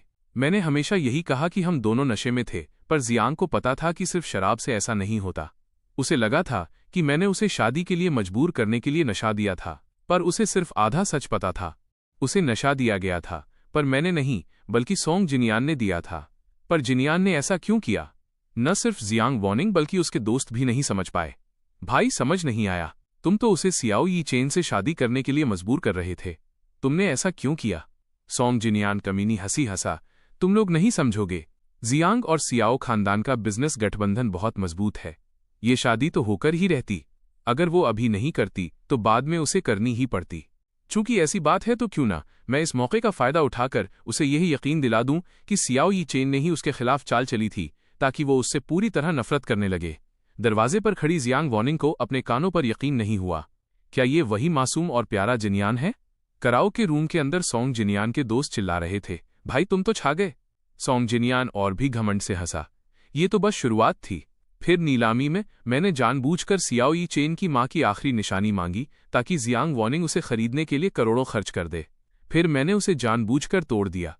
उसके बाद उसके बर्थडे पर मैंने खुद को नशा दिया, ताकि जियांग और मैं करीब आ सकें। एक बार ये रिश्ता बन गया तो मुझे पता था कि वो मुझे कभी नहीं छोड़ पाएगी। पर इतना काफी नहीं था। मैं चाहता था कि उसे लगे कि नशा उसने मुझे दिया है, ताकि वो सियाओ यी चेन से और भी नफरत करे। पर मुझे उम्मीद नहीं थी कि उसकी चालें और भी बेहतर होंगी। उसने खुद को चोट पहुंचा ली, ताकि जियांग उस पर यकीन कर ले। उस वक्त उसे फंसाना काम नहीं आया, पर कोई बात नहीं, मैंने फिर कुछ बड़ा किया। मैंने सीधे सियाओ विला में आग लगा दी। खतरे के उस पल में उसने कुदरती तौर पर मुझे बचाया, उसे नहीं। सियाओ यी चेन ने आखिरकार उसे पूरी तरह छोड़ दिया। हा। दरवाजे के बाहर जियांग वॉनिंग के चेहरे से खून उतर गया। उसे अंदाजा नहीं था कि हाल की ये सारी घटनाएं सोंग जिनियान की सोची समझी साजिश थीं। सोंग जिनियान कमरे में अपनी अकड़ दिखा रहा था। हा, मैंने ये सब सिर्फ इसलिए किया ताकि सियाओ यी चेन उससे मायूस होकर खुद ही पीछे हट जाए। मुझे यकीन नहीं था कि मैं वाकई कामयाब हो जाऊंगा। वो बेवकूफ दुम दबाकर भाग गया। अब जियांग खानदान के दामाद की कुर्सी मेरी है। सोंग जिनियान हवा में उड़ रहा था, पर तभी अचानक धड़ाम। दरवाजा बाहर से जोर से खुला। अंदर आती हुई पीली पड़ चुकी औरत को देखकर सोंग जिनियान की हंसी जम गई। उसका चेहरा पल भर में सफेद पड़ गया। आंटी। सोंग घबरा गया और फिर से अपनी मासूमियत का मुखौटा पहनने की कोशिश करने लगा, पर अब बहुत देर हो चुकी थी। जियांग वॉनिंग सीधे उसके पास गई और उसके चेहरे पर एक जोरदार तमाचा जड़ दिया। उसके दोस्त डरकर वहां से भाग निकले। अब वहां सिर्फ जियांग वॉनिंग और सोंग जिनियान बचे थे। सोंग जिनियान, जियांग ने दांत पीसते हुए कहा, तुमने इतने सालों तक मुझे इतने बेरहमी से धोखा दिया। जियांग ने उन दिनों को याद किया जब वो पहली बार सोंग से मिली थी। उसकी मां की मौत हुई थी और वो छोटा बच्चा रोती आंखों से पूछ रहा था कि उसकी मां कहां गई। उस वक्त अपराध बोध और तरस की वजह से उसने इस बच्चे का ख्याल रखने का फैसला किया था। शुरू में ये वाकई जिम्मेदारी और लगाव था, पर फिर वो लड़का बड़ा होने लगा। वो उन तमाम रईस लड़कों से अलग था जिन्हें जियांग जानती थी, जो महंगी गाड़ियां चलाते थे और दूसरों को नीचा दिखाते थे। पर सोंग जिनियान हमेशा डरा हुआ और असुरक्षित लगता था, जैसे उसे लगता हो कि वो किसी भी चीज के लायक नहीं है। इसी तरस ने जियांग को ये सोचने पर मजबूर कर दिया कि वो सॉन्ग से प्यार करती है। पर अब जब उसने सॉन्ग का असली चेहरा देख लिया तो उसे सिर्फ धोखा खाए जाने का गुस्सा महसूस हुआ, कोई दुख या निराशा नहीं। क्यों? अगर वो वाकई सॉन्ग से प्यार करती तो क्या उसका दिल नहीं दुखता? इसके उलट जब वो मेरे बारे में सोच रही थी तब उसे वो दम घोंटने वाला दर्द महसूस हो रहा था। मेरी माँ की टूटी हुई निशानी और मेरा पीला पड़ा चेहरा, नशे की हालत में मेरा खुद को कैंची मारना, आग की लपटों के बीच उसे बिना किसी हैरानी के शांति से देखना। जियांग को लगा जैसे उसकी सांसें रुक रही हों। उसका सारा गुस्सा अब सॉन्ग जिनियान पर फूट पड़ा। उस पल वो वाकई उसे जान से मार देना चाहती थी। सॉन्ग ने उसकी आंखों में मौत देखी और बुरी तरह कांपने लगा। वो हकलाते हुए बोला, आंटी प्लीज, मेरी माँ की खातिर। जियांग वॉनिंग की पुतलियां सिकुड़ गईं और उसकी आंखों से जान लेने वाला गुस्सा धीरे धीरे गायब हो गया। सॉन्ग जिनियान, वो रूखेपन से बोली। उसकी आवाज में अब पहले जैसी ममता नहीं थी, सिर्फ एक अजनबी वाली ठंडक थी। तुम्हारी माँ का मुझ पर जो एहसान था वो मैंने इन सालों में चुका दिया है। आज के बाद तुम्हारा और मेरा कोई रिश्ता नहीं है। इतना कहकर वो मुड़ी और चली गई। पीछे से सॉन्ग उसका नाम पुकारता रहा पर उसने मुड़कर नहीं देखा। जियांग वॉनिंग घर पहुंची तो उसने लिविंग रूम में बहुत सारा सामान देखा। उसने भौहें सिकोड़ी, ये सब क्या है? जियांग की माँ बेरुखी से बोली, ये चेन ने पहले कुछ सामान भेजा था, मैंने आज ही उसे तरतीब से रखा है। साथ ही सामान जमाते वक्त मुझे बहुत सी ऐसी चीजें मिली जो तुमने बेसमेंट में फेंक दी थीं। देखो ये क्या है? सामने 2 ढेर थे। एक ढेर उस सामान का था जो मैंने उसे भेजने को कहा था, वे सारे तोहफे जो उसने मुझे कभी दिए थे। उसने उन पर नजर डाली। वे सब तोहफे उसके असिस्टेंट ने खरीदे थे। उसे तो खुद याद भी नहीं था कि उसने क्या दिया था। जियांग की आंखें भर आईं। जाने से पहले मैं उन्हें सब कुछ वापस कर देना चाहता था। उसकी नजर दूसरे ढेर पर पड़ी हुए तोहफे थे जो मैंने उसे दिए थे। उसे अब याद आया कि मुझे उसे तोहफे देना कितना पसंद था। जन्मदिन, सालगिरह, हर त्योहार पर मैं उसे कुछ न कुछ देता था। वो इन चीजों से ऊब चुकी थी, इसलिए बाद में उसने इन्हें खोलना ही बंद कर दिया और बेसमेंट में फेंक दिया। अब जब उसकी माँ ने उन्हें बाहर निकाला तो जियांग वॉनिंग एक एक करके धूल जमी उन चीजों को खोलने लगी। जिस साल उसने यूनिवर्सिटी का एंट्रेंस एग्जाम दिया था, मैंने उसके लिए मंदिर में जाकर धागा, एम्यूलेट मांगा था। उसे याद आया कि उस मंदिर में आधी रात से 10 घंटे की लाइन लगानी पड़ती थी। पिछले साल उसके बर्थडे पर मैंने उसे वो पसंदीदा बैग लाकर दिया था जिसके लिए डिजाइनर से खुद बात करनी पड़ती थी। पिछले महीने उसने बातों बातों में कहा था कि उसे एक फिल्म कंपनी पसंद है, पर वो उसे खरीद नहीं पा रही। पता चला कि मैंने उसके लिए बातचीत की थी और वो तोहफा शेयर ट्रांसफर एग्रीमेंट था। ऐसी कितनी ही चीजें थीं जिनमें मेरा सच्चा प्यार छिपा था, पर मैंने कभी नहीं सोचा था कि इनमें से एक भी डिब्बा खोला नहीं गया होगा। जियांग वॉनिंग का दिल जैसे फटने को था। उसने क्या कर दिया था? उसने एक सच्चे इंसान के दिल को पैरों तले रौंद दिया और एक झूठ से भरे इंसान को पलकों पर बिठाया।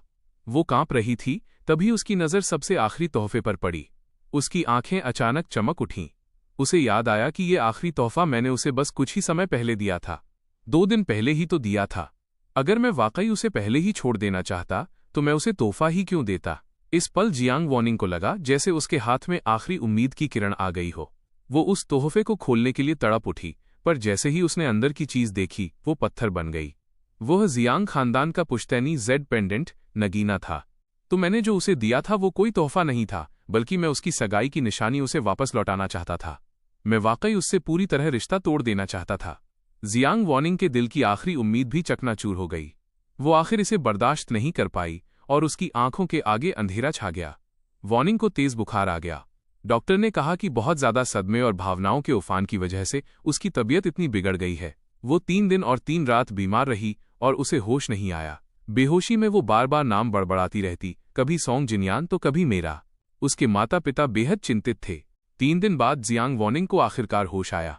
जियांग की माँ दौड़कर पास आईं। वॉनिंग, तुम आखिरकार जाग गई। तुम 3 दिन से बेहोश थीं। तुमने तो मेरी जान ही निकाल दी थी, पता है तुम्हें? इतना कहने के बाद उन्हें अचानक एहसास हुआ कि जियांग वॉनिंग पहले जैसी नहीं लग रही थी। ऐसा लग रहा था जैसे वो कोई और ही इंसान हो।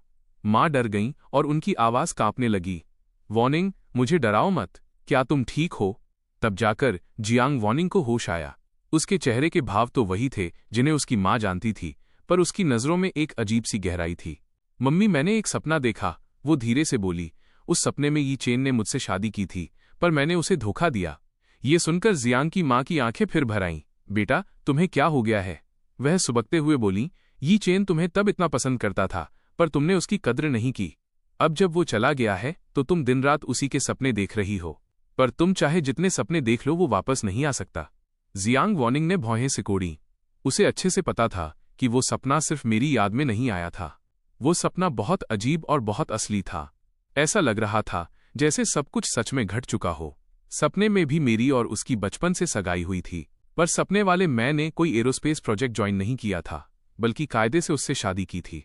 और सपने वाली उसने कभी सॉन्ग जिनियान का असली चेहरा नहीं देखा था, और न ही उसे मेरे लिए अपनी भावनाओं का एहसास हुआ था। इसलिए सपने में उसने मेरे साथ बहुत बुरा बर्ताव किया। 20 साल से ज्यादा की शादी में उसने कभी खुद से मेरे लिए एक तोहफा तक नहीं खरीदा, कभी किसी डेट पर नहीं गई। यहां तक कि शारीरिक संबंध भी एक बोझ की तरह थे, जो मेरे 35वें जन्मदिन पर मेरे कहने पर महीने में सिर्फ एक बार होते थे। इतना ही नहीं, सपने वाली वो जियांग वॉनिंग कभी सॉन्ग जिनियान को नहीं भूली। भले ही उसने सॉन्ग के साथ कोई हद पार नहीं की थी, पर उसने अपना सारा प्यार और परवाह उसी पर लुटा दी थी। हमारे बीच की शादी सिर्फ एक दिखावा थी जो 20 साल तक खिंचती रही, जब तक कि वो 55 साल की नहीं हो गई।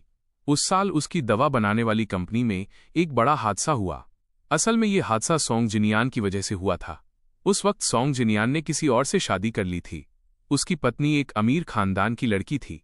सपने वाली जियांग वॉनिंग उस लड़की से बहुत जलती थी। फिर भी उसने सॉन्ग के खानदान को कई बिजनेस मौके दिए ताकि सॉन्ग ऐशो आराम से रह सके। पर सॉन्ग के ससुराल वाले भरोसे के लायक नहीं थे। दवा बनाने के एक छोटे से काम में उन्होंने बड़ी गलती कर दी, जिससे जहरीली दवा बन गई और कई लोग मारे गए।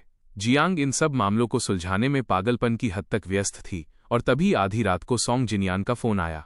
उसने कहा कि उसकी तबीयत ठीक नहीं है और उसकी पत्नी बिजनेस ट्रिप पर गई है, इसलिए कोई उसके पास नहीं है। उसने जियांग से तुरंत आने को कहा। सपने वाली जियांग वॉनिंग सॉन्ग के पीछे वाकई पागल थी। वो आधी रात को बर्फीले तूफान में अपनी कार लेकर सॉन्ग की तरफ भागी, पर सड़कों पर जमी बर्फ और थकान की वजह से उसका एक्सीडेंट हो गया। सपने वाली जियांग वॉनिंग 55 साल की उम्र में मर गई। पर चमत्कार देखिए, मरने के बाद भी उसकी चेतना पूरी तरह खत्म नहीं हुई। वो उस दुनिया में होने वाली हर चीज को साफ देख सकती थी। उसने अपनी आंखों से देखा कि उसकी मौत के बाद मैंने आखिरकार वो एल्बम खोला जो उसने तिजोरी में रखा था। वो एल्बम सॉन्ग जिनियान की तस्वीरों से भरा था। उसकी स्कूल की विदाई से लेकर कॉलेज लाइफ तक, उसका हर जन्मदिन, हर वो जगह जहां वे साथ गए थे, उसने सब कुछ संजो कर रखा था। सपने वाले मैंने वो एल्बम देखकर समझ लिया कि जियांग के दिल में क्या था। इतना ही नहीं, सपने वाली जियांग ने मरने से पहले एक वसीयत की थी, जिसमें उसने अपनी सारी जायदाद सॉन्ग जिनियान के नाम कर दी थी। जियांग वॉनिंग को इससे हैरानी नहीं हुई, क्योंकि असल में भी उसने यही सोचा था कि शादी के बाद वो अपनी वसीयत सॉन्ग के नाम कर देगी। उसे हमेशा लगता था कि जब वो सॉन्ग को नाम और खुशियां नहीं दे सकती, तो कम से कम पैसा तो दे ही सकती है। इसीलिए उसने मुझे नसबंदी स्टेरिलाइजेशन के लिए धोखा दिया था, ताकि मेरे साथ उसका कोई बच्चा ना हो। और सपने में उसने बिल्कुल यही किया था। 20 साल की शादी में हमारा कोई बच्चा नहीं था। सारी जायदाद सॉन्ग जिनियान को मिल गई। मेरे हाथ कुछ नहीं लगा, सिवाय उन कर्जों के जो जियांग ने छोड़ दिए थे, और पति होने के नाते वे सब अपने आप मेरे नाम हो गए। असल में मेरी दौलत इतनी थी कि मैं वे कर्ज चुका सकता था, पर बदकिस्मती से पीड़ितों के परिवारों को ये नहीं पता था। उन्हें लगा कि जियांग ने मुझे कुछ नहीं दिया है, इसलिए मैं कर्ज नहीं चुका पाऊंगा। गुस्से में आकर उन्होंने मुझे चाकू मारकर मार डाला। उस भयानक दर्द और डर ने जियांग वॉनिंग को नींद से जगा दिया। जागने पर वो एक पल के लिए समझ नहीं पा रही थी कि वो इस दुनिया की जियांग वॉनिंग है या सपने वाली दुनिया की।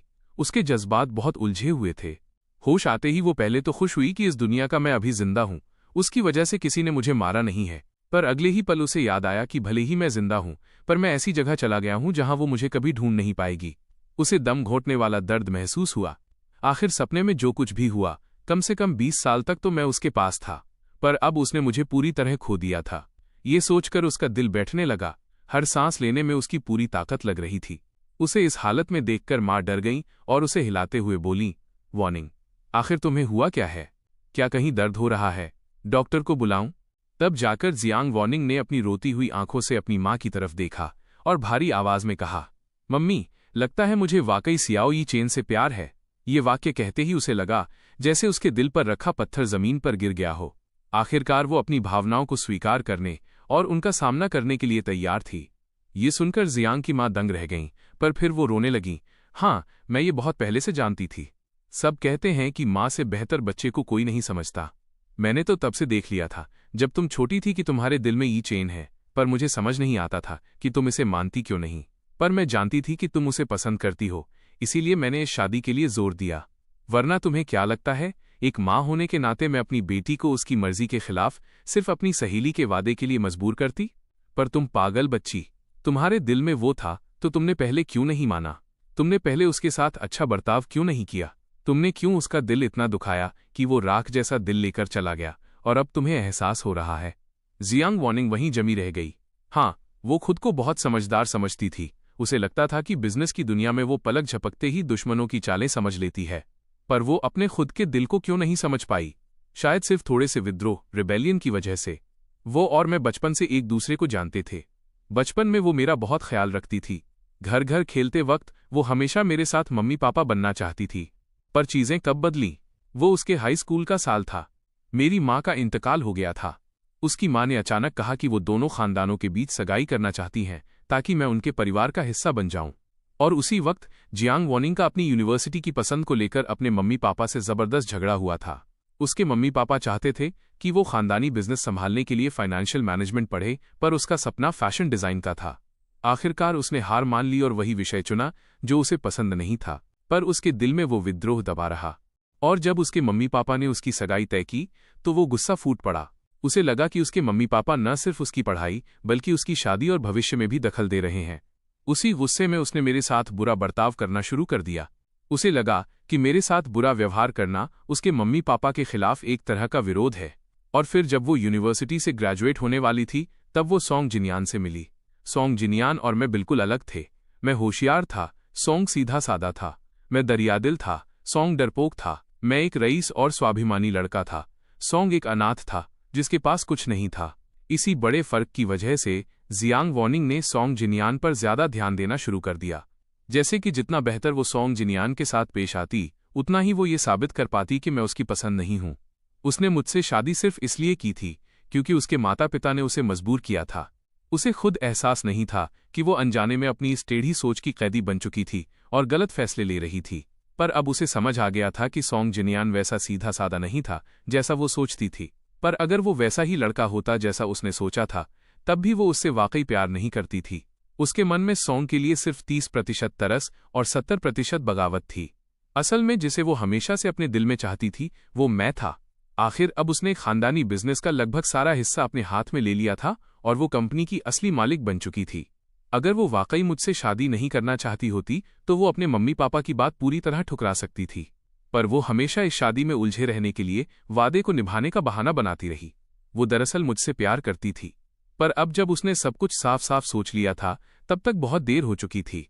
पास बैठी जियांग की माँ रोते हुए बोलती रही, अब बहुत देर हो चुकी है। ये चेन का प्रोजेक्ट कई सालों का है, शायद उसे लौटने में 20 साल लग जाएं। तुम दोनों ने आखिरकार एक दूसरे को खो दिया है। जो बीत गया सो बीत गया। इस दुनिया में किसका दिल एक बार नहीं टूटा? बस अब इसे भूल जाओ। जाओ और किसी ऐसे को ढूंढो जिसे तुम वाकई पसंद करती हो। जियांग वॉनिंग पूरी तरह कांप उठी। उसने अपनी नजरों में एक जिद के साथ ऊपर देखा। नहीं, मैं इसे ऐसे नहीं जाने दूंगी। जियांग की मां हक्का बक्का रह गईं। जियांग वॉनिंग ने अपनी मुट्ठियां भींची और मजबूती से बोला, जब तक ये चेन इस दुनिया में है मैं उसे जरूर ढूंढ निकालूंगी। चाहे वो दुनिया के किसी भी कोने में हो, मैं उसके पीछे जाऊंगी। हाँ, बस एक पल में जियांग वॉनिंग ने सब कुछ सोच लिया था। सपने में उन दोनों के मरने और 20 साल तक एक ही बिस्तर पर अजनबियों की तरह रहने से तो बेहतर यही था कि असल जिंदगी में कम से कम उम्मीद तो थी। तो क्या हुआ अगर मैं चला गया था? जब तक मैं इस दुनिया में जिंदा था वो मुझे ढूंढ सकती थी। इसके अलावा उसे यकीन था कि चूंकि मैं उसे इतना पसंद करता था तो मैं उसे इतनी आसानी से नहीं छोड़ सकता था। बस पहले उसने मेरे साथ बहुत बुरा बर्ताव किया था जिससे मैं हार मान गया और कुछ समय के लिए दूर भागना चाहता था। पर अब उसे भी अपने असली दिल का एहसास हो गया था। अगर वो सही से मेरा पीछा करे तो वे अभी भी एक हो सकते थे। जियांग की मां का मुंह फिर से खुला का खुला रह गया। कैसी पागलों वाली बातें कर रही हो? ये चेन एक टॉप सीक्रेट नेशनल प्रोजेक्ट पर गया है। तुम उसे कैसे ढूंढ पाओगी? जियांग वॉनिंग के चेहरे पर कोई शिकन नहीं थी। कोई न कोई रास्ता जरूर होगा। अगर मैं उसे नहीं ढूंढ पाई तो मैं उसका इंतजार करूंगी। 10 साल 20 साल मैं इंतजार कर सकती हूं। तुमने क्या कहा? मां दंग रह गईं, पर अपनी बेटी के चेहरे पर वो पक्का इरादा देखकर उन्हें समझ आ गया कि वो अब उसे किसी भी कीमत पर नहीं समझा सकती। आखिर उनके सामने अब वो पुरानी लड़की नहीं थी जिसके लिए वे फैसले लेते थे। वो अब पूरी तरह बड़ी हो चुकी थी। अब न तो वो और न ही जियांग के पिता उसके किसी भी काम में दखल दे सकते थे। जियांग वॉनिंग ने तुरंत कदम उठाए। अस्पताल से निकलने के बाद उसने कई लोगों से संपर्क किया और अपनी जान पहचान का इस्तेमाल करके ये पता लगाने की कोशिश की कि मैं किस प्रोजेक्ट और किस बेस पर हूं। पर बदकिस्मती से ये प्रोजेक्ट वाकई बहुत गुप्त था। अपनी पूरी ताकत लगाने के बाद भी उसे कोई खबर नहीं मिली। इसलिए उसने एक दूसरा रास्ता अपनाया और अलग अलग एरोस्पेस प्रोजेक्ट्स में भारी मात्रा में पैसा इन्वेस्ट करना शुरू कर दिया। इस तरह के प्रोजेक्ट असल में सरकार के कंट्रोल में होते हैं, पर कुछ प्राइवेट कंपनियां भी इनमें शामिल होती हैं।